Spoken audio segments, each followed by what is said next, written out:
கர்த்தருடைய நாமம் மகிமைப்படுவதாக. இந்த புதிய நாளுக்காய் கர்த்தரை நன்றியோடு ஸ்தோத்திரிக்கிறேன். இந்த புதிய நாளின் தியானத்துக்காய் எடுத்துக்கொண்ட வசனம் சங்கீதம் 29:11 வசனம். கர்த்தர் தமது ஜனத்திற்கு பலன் கொடுப்பார், கர்த்தர் தமது ஜனத்திற்கு சமாதானம் அருளி அவர்களை ஆசீர்வதிப்பார். என் பலனாகிய கர்த்தாவே உம்மில் அன்பு கூறுவேன் என்று சங்கீதக்காரன் கூறினது போல நாமும் கூறுவோம். நம் பலனும் நம்முடைய கேடகமுமான கர்த்தரை நோக்கி பார்ப்போம். என்னை பலப்படுத்துகிற கிறிஸ்துவினாலே எல்லாவற்றையும் செய்ய எனக்கு பலனுண்டு என்று தைரியமாய் சொல்லுவோம். எப்பொழுதும் சொல்லுவோம்.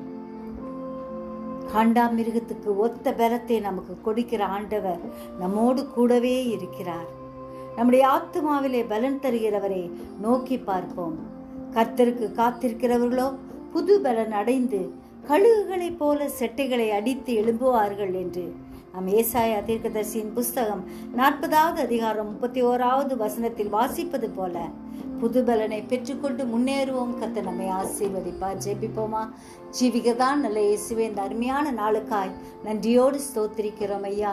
எங்களுக்கு பலன் தருகிற தேவனாய், எங்களுக்கு சமாதானம் கட்டளையிடுகிறவராய், எங்களை ஆசீர்வதிக்கிறவராய், எங்களோடு கூட இருக்கிறபடியால் நன்றியோடு ஸ்தோத்திரிக்கிறோம் ஐயா. நீரே எங்களோடு இருக்கிறீர்.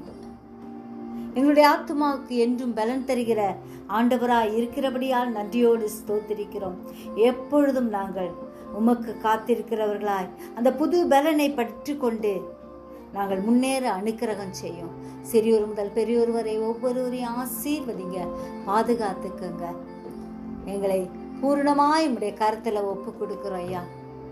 புதிய கிருபையை தாங்க, வழி நடத்துங்க. இயேசுவின் மூலம் ஜெபங்கேளும் பிதாவே, ஆமென்.